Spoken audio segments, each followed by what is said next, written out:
Good day, everybody, and welcome to another episode of the Hazmat Guys. I'm Michael Monaco, so let's get into it.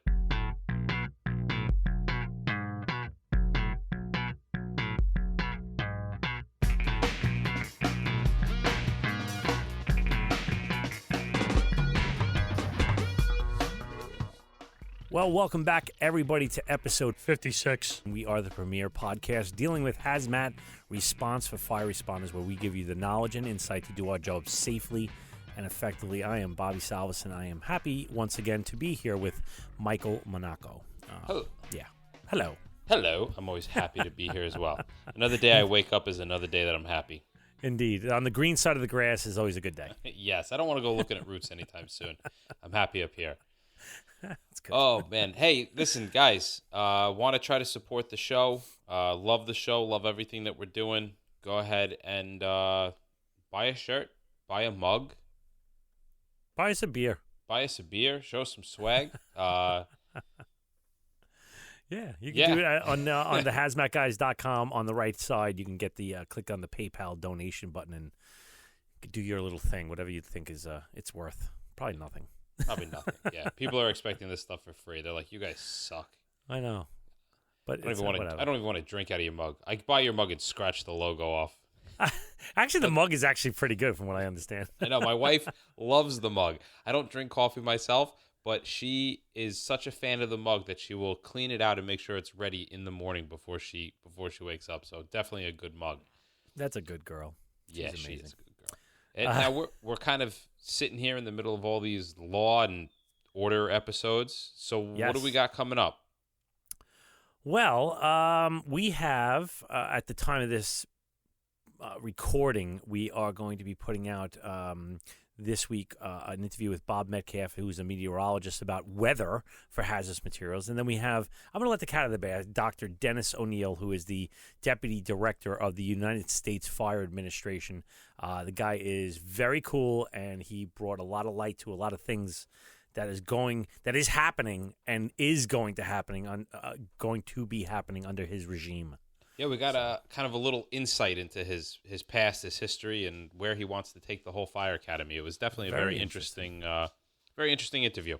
Yeah, so so we're going to continue down this thing. We're going to sprinkle in some things in the middle, but this one I kind of really liked creating. I really did a lot of research into this, and I was very interested in this. This whole it's something that we do on every run. It's something that we think about with every chemical and every situation that we go on. So we're going to go ahead and talk about PPE levels and respiratory protection, but we're going to do it from a regulations and laws and rules point of view. We're not going to be going through like this is this and this is this. You should wear this for this. We're going to be showing you what the government says, and we're going to be showing you what the standards say. And then we're also going to be making fun of both of them a little bit because they don't always match up to real life. So I guess we should just go ahead and dive right in. Yeah. Well, you know what? First off, I want to get into that there is a need for a written PPE program as per Title 29 CFR 1910-120. Now, you heard about these numbers over and over and over, and we've spoke about it in the past, but 29 CFR 1910-120 is also known as the OSHA CFR, the Code of Federal Regulations, right? So it's this whole written PPE program is usually part of the employer's general safety and health program, which is something they have to keep on the books. It's really actually a binder, some type of document that they have to hold that's in addition to any site-specific safety and health program. So this is like an add-on that needs to be written out. Yeah, without a doubt. And like I said before, this is focusing on rules, regulations, and law. So if you want to dive real deep into the actual PPE selection and kind of go through the nuances of choosing PPE and what should I wear and when should I wear it, we have episodes dealing with that. So go ahead back and look through that. You'll find it if you go to the hazmatguys.com. You can find both the blog entries listing out exactly what was said in the shows, and then you can also find the shows themselves. Right. But we're not going to really go into – we're not going to redo what we've done. So No, this is a totally different topic. Sort of. So we're gonna All right. So when you determine that you do indeed have to get up in the product's face and become all cuzzy and all open its grill and whatnot, you are going to have to ask 3 different questions, and we need to base them on really 2 separate factors. So the 2 factors that we are going to use are going to be product hazards and use requirements. So let's break this down a little bit, Mike. All right, so we've got 2 questions or 3 questions that we're going to be asking ourselves, right? Okay. Question 1 is going to be what level will require what type, like the design, of personal protective equipment is most appropriate for the situation. Right. And number 2 would be what barrier fabric will provide the highest amount of protection. And then by far, the most important is, does that garment actually exist in the marketplace? Like, can I turn around and buy what I need? And keep in mind, this is geared for both first responders and people in industry, right, including those that are making confined space entries into some really nasty tanks. So we got to, keep this in mind. This is really for everybody. Right. And another thing, I know people are asking themselves, well, I don't ask these questions before I get into a level A. We're not talking about that. We're talking about your department is speccing out brand new suits based upon your tasks or whatever it might be. These are the questions when you go to purchase suits from a vendor. These are the things you have to address. So let's also identify the levels of protection once again, Mike. Just to go through it again, the EPA and OSHA have defined only 4 levels of protection, and they are going to be A, B, C, and D. We've heard of these many, many times, but I learned a lot about these, and we'll be getting into it in a little while. Yeah, so each one of these A, B, C, and D, they're not just one single piece of equipment. All right, that's really important to keep in mind, especially when you start looking through the different NFPA standards for these different ensembles, I guess we could call them. Sure. All right. Love that word. What's up? You love the big I love words? that word. It's an SAT word. Ensemble. All right. Sounds very sexy. Each of these are going to be comprised of multiple parts that come together in some manner to provide the level of protection that is required. Right. Okay, so let's take a look at NFPA 472. Now, this is the standard for competence of responders to hazardous materials and WMD incidents, and this is kind of like this is the playbook to train by. This book is enormous. I had to go through this in an upcoming episode, and it took me quite the while to go through this stuff. And in fact, we are planning on bringing down the guy that is the shepherd of this thing. He's Greg Knoll. We're working it all out, but Greg Knoll is the chairman of 472. I'm hoping he can bring some light in. I probably shouldn't have said that, but whatever. I'm very excited. Greg's a cool dude.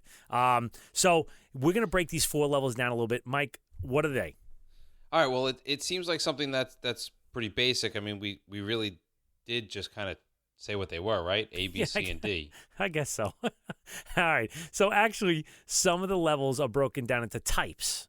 Okay, and these are more suited to different tasks. These are things to consider when going into an incident, which would allow you the flexibility, yet still be within the standard. All right, so let's start way down at the bottom here. Let's start off with level D. This is the level of protection that gives us little to no protection against chemicals whatsoever. Right, and according to OSHA, there is no mandated components at all, only recommended or optional items or parts. And this could be like the steel tip shoes, the non-slip soles, and that kind of jazz. Right, and as far as the actual clothing on us, all right, it's going to include, for those firefighters that are out there, structural firefighting gear with your SCBA, chemical protection clothing, chemical protective clothing like the plastic suits without any sort of respiratory protection on whatsoever, or completely normal work clothes. So your work uniform, your McDonald's outfit, whatever it is that you're putting on. Right. And that's with respiratory protection, right? No, level D is without respiratory protection.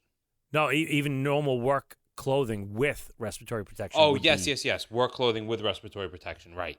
So right. Even if you have an APR, if you're only wearing whatever it is that you are going to work in, it's probably not chemical protective clothing. All right. Well, another important note here is that neither the EPA nor OSHA recognizes structural firefighting gear as a chemical protecting ensemble. We've heard this over and over and over. So to reiterate what we and many others have said on countless times, yet we continue to hear on the street that, what's a firefighting gear labeled as? It's labeled as D. It's nothing. We consider it a D. Without a doubt, we consider it a D. And, we teach probie classes, and all the times the probies are like, yeah, but you're telling me it offers no chemical protection, yet, you're telling me that I can wear this to go in to perform a rescue or something like that. And we talk about firefighting gear only in the sense that it is providing a physical barrier that is going to limit the amount of time before that chemical reaches your skin. It's like a buffer. A buffer, if you would, yes. Right. So how about level C? All right. Well, this is a chemical splash-resistant, full-body coverage suit, along with an APR and an air purifying respirator. So the APR is really important because this is quite literally what makes it a level C. Also, the level C provides very limited respiratory and mucosa membrane and that kind of stuff with also skin protection. You got to think about that. So it gets a little bit better than shorts and a T-shirt kind of thing. So you're in a suit that's going to protect you from stuff. Yeah. And you're wearing hopefully a mask that's going to filter out whatever it is that you're trying not to breathe in. Right. That's basically what we're looking at with a level C. That's it. All right. So we go up from a level C to a level B. Again, we're going over this briefly because we've pretty much covered this in other shows. We just want to get a baseline down here. All right. And the B, once again, is that same level of chemical protection, that splash-resistant clothing, providing full body coverage. Right.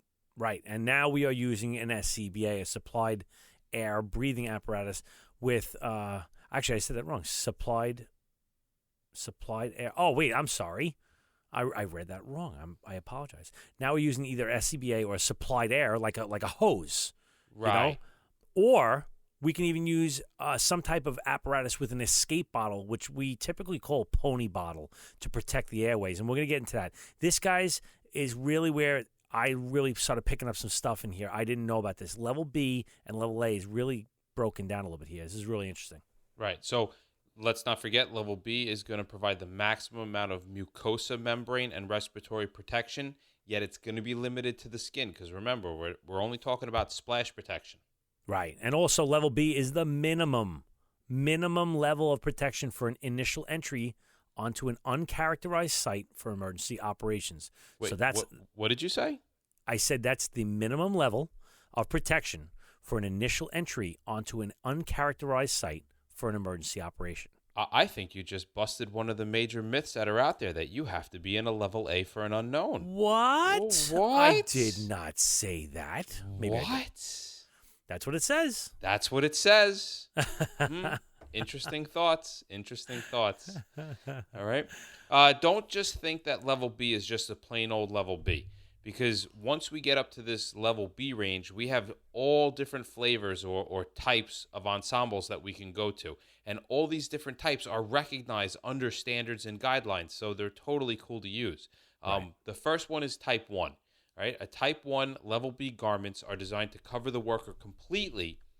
And the key to this, the SCBA is on the outside of the suit. Right. The type 1 garments are usually a good choice to start out with because of the maximum protection, and the SCBA is protected from any permeation, degradation, or corrosion of the equipment. Usually use this one when we have a leak. My typical thing is when we have a leak above the armpits, I go with this one. Right. Do you agree? Below the armpits. No, above. When I'm working, when the leak is going to be splashing down over my head. Oh, yes. Okay. Because now everything's kind of protected in there, and I know it's going to be messy. Right, because even though it's not you want to protect the apparatus that you're breathing off of. Right. Kind of a key thing to do here. And another point to consider when you're picking out your suit is that the suit is easily donned and doffed. It's smooth for decon, so it's easier than something like bunker gear. Right. It just washes very easily. Well, let's go into type, level B, type 2. is a garment that are like usually the hooded style ones. And again, in my personal thing, this is where I use for some type of splash protection, but from the armpits down. So I'm not going to be getting to go down my my neckline or anything like that, or probably going to have the SCBA affected by it. But this means that your face is kind of exposed, and you have your SCBA on. My moneymaker is my mush is all covered by the SCBA, and hopefully taped up. But also another wise tale is you don't tape everything regardless. I see these guys, they put tape on their ankles and their wrists. That has to be done based upon manufacturer's specifications. Some suits are not made to be taped. You have to know yours. Oh, very interesting. So the guy that's taping seams that aren't even there may not need to be taping them. Right. Oh, this is much better. No, maybe you're going to tear it. Like it's not made to be held in that manner. So that's just... you got to go with manufacturer's recommendations. And I'm not saying that just because we don't want to get in trouble. I'm seeing that seriously because it's your life. Right, absolutely. And this is I would say this is the one that we choose the most, right? This is the one where the SCBA is on the outside of the suit. Right. It's relatively simple. So what Bob was saying before, where it's kind of a maybe splash, I'm not really playing in the product. I don't want my SCBA to get dirty. So if I think my SCBA is going to get dirty, I'm not going to pick a type 2. Right. All right. Question for you. What if you wanted to wear a level B with an APR? What would we use then? A level B suit with an APR without the SCBA, it goes right down to a level C. So there is no level B with an APR? No, it's impossible. A level B with an APR is a level C. All right. Key thing to remember, because a lot of people, they think that the suit is defined by the material and its chemical resistance. No, it's the same thing. It's not. It's defined by your respiratory protection. So keep that in mind, people, when you're picking this stuff out. Right. All right. Some criteria to wearing the level B2 type. All right. You have to think about this is the lack of mobility and say something like a confined space.